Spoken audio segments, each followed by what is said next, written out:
it went all the way up to her, and she deliberately put my card on the bottom because I was very close to just getting my card.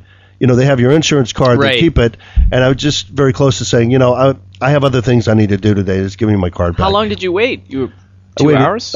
Went there, 9:30. Got out there at 2.5 hours. Oh, my God. They did it on purpose. Everybody, the whole day's batch of patients, they all went ahead of me. People that I've been there for an hour and a half before them. They come in and they get out. It's definitely on purpose. And while I was there, something funny happened. While I was there, there's a girl, she's like 9 years old, obviously spoiled rotten, and her mom brought her in.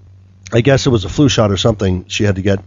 And I could tell she's getting a shot, and she's like screaming. I won't do it because it's bad on people's ears here, but yada, yada, yada, no way, it hurts, it hurts, and it's screaming as loud. Did you hear her? You're in. I may have heard something. Couple of counties over, you probably hear her.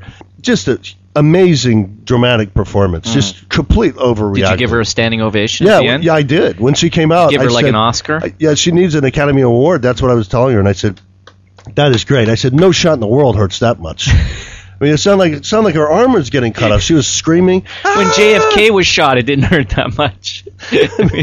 When Richard Speck was raping nurses, it wasn't that loud. Jeez. And that was in a hospital, with the ambulance. Right. Going way back. Send your complaints to Mike Miller. Mike Miller at Askport Japan. It's AR. Askportjapan at yahoo.com. And Mike is spelled MYK. So at least I got a couple of bits out of it. But now I'm kind of conflicted because I don't know if I should go back again. Because I didn't make a scene or anything. But are they going to punish me every time when I go like that? You should find a new clinic, I think. Unbelievable. Yeah, so they keep, it's just mainly, they just want to do, girls just want to have fun. Girls just want to get moles removed. And that's all that clinic wants to do. They don't want you coming in with your lung problems. Okay. They probably thought you were there trying to pick them up or something. Yeah, exactly. So, Mike, you had something you wanted to talk about for this episode. Oh, for this episode. Well, I guess we're at the end of the... Oh, yeah, I wanted to ask you this episode. I wanted to ask you a bit about Charisma Man, because we were talking about that a little bit earlier.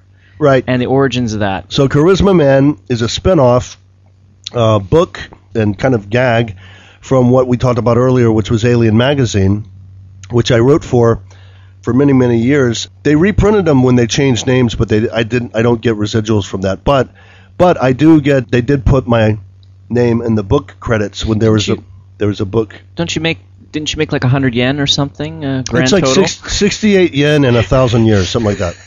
It probably costs more to send a check and the amount you get paid. I got a special deal. I don't get paid all 68 yen in the same area. I have to move around and go. I have to go to the clinic to get the 68 yen. But the thing is, Charisma Man, I brought it up because right. Charisma Man, for those of you who are not in Japan, is kind of, I don't know what you say, it's like a trope kind of in Japan. It's like everyone uses the word Charisma Man, and it was a cartoon, a comic strip that turned into this kind of... I don't know what you would call it, a trope or something that people reference. Like a meme, he's a character. So, for example, McHale's Navy and some of those TV shows, or you could say, if you see a TV show and you'll say, like, she's kind of a Mary Tyler Moore type, As soon as you say that, you have the look in your head. You know exactly the look I'm talking about, right? Or the Flying Nun kind of look. Or, so in Japan, most of these people in Japan, foreigners, they heard about or they read about Charisma Man. Basically, the whole thing was how in the States he was just a loser, and in Japan he's just like a god. He's a blonde god, and that's just because the girls haven't seen that many foreigners, and so they treat him like a movie star, and we were all kind of living that life. It was a great time, the 90s. It was wonderful. It was. We ruined it for you. Yeah, all of us new guys. The bubble hadn't completely burst yet. There was a time between the bubble and the Lehman crisis, and it was a much better time in Japan. So basically, Charisma Man, who would he look like that we could? What's his name? The actor Owen Wilson. Yeah, kind of like him. Kind of good looking, but not dumb looking. Kind of like a blonde Tom Cruise. Yeah, kind of like that. And so there were two guys that were actually these things happened to those guys, and they kind of looked like Charisma Man. So a guy named Larry Rodney was the guy who that's a great comedian name. He started calling Larry Rodney. He started calling them Charisma Man, and I would help him with the scenarios, and it would be things like You know, he'd go into a bar and he'd go like, I don't have to buy drinks, because there were bars at the time where they would invite foreigners, and it'd be full of Japanese girls, and there'd be like a champagne glass. I'm not making this up.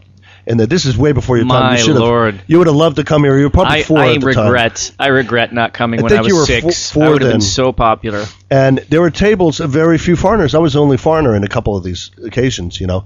And the girls would get discounts on their food, but the food was free for me, but because they brought a foreigner. So we had these kind of situations. One of the things with Charisma Man, and it's a comic strip, and he's around all these girls. He's getting good food. He's getting free stuff, you know, and he turns a corner, and he lurches back because there's his arch nemesis, Western woman. Yeah, I love that. His arch nemesis, and Western she's got woman. her hands on her hips, and she's like, "You're a loser. You are a loser in Ohio. Right through it. You're a loser in Dayton, Ohio, and you're a loser in Nagoya, and you're a loser wherever you go." And he's like, "Let's go back this way, girls." And he's running. Yeah, so, they're great. The great strips. You should really check it out. So he was like Superman, and she was Kryptonite. Mm-hmm. And, you know, Western woman, letters, send your emails to Mike Miller at Assport. That's M-Y-K Japan, and Miller with an A-R. At yahoo.com. Western woman was cynical and a little bit overweight and a little bit lippy, and she was like saying opinions and stuff, and who needs that? And you can't really appreciate it, guys, until you come to Japan, and it's like, in the States, we don't have emperors, we have governors, and I was the governor of Maine. Oh, you were? Yeah, I was. So, you want to go to my room? Yeah. Boom, boom, boom. Let's go up. This is a family podcast, Mark. I thought you said it was a family podcast. What I meant was the video game room. Video game room. We should probably wrap this up. Okay. One more thing you wanted to mention? I don't know. I think I don't know. I think we're going to need to build an ark here. This rain is just crazy. So hopefully. For those of you that don't know, in Nagoya, I mean, in Japan, we have. Did you know that Japan has 4 seasons? I did not know that. Can you use chopsticks? Oh, what are those? And actually, it's not true, because they have 5 seasons. You have something called the rainy season, the Tsuyu, and that's and it happens in the middle, in between. It happens in the middle of summer, basically, right? And we're in that right now. It's supposed to be over. It's supposed to be summer now, but it's kind of a weird rainy season, and we're sitting through that. We've got to cut it now, and we will talk to you in the next episode. You can contact us, Facebook page, Nagoya Comedy, no space, and email address, AskPortJapan, AskPort Japan @yahoo.com if you have questions or comments. And thanks so much for listening. Sorry to interrupt, Nagoyacomedy.com. That's right, Nagoyacomedy.com. And we've got our show September 29th, Friday, 9 p.m. at GC Live in Shinsekai in Nagoya. Get your tickets by contacting us. This has been Talk Funny. I've been Mark Bailey. He's been Mike Miller, and he probably will be next time. And we'll talk to you soon.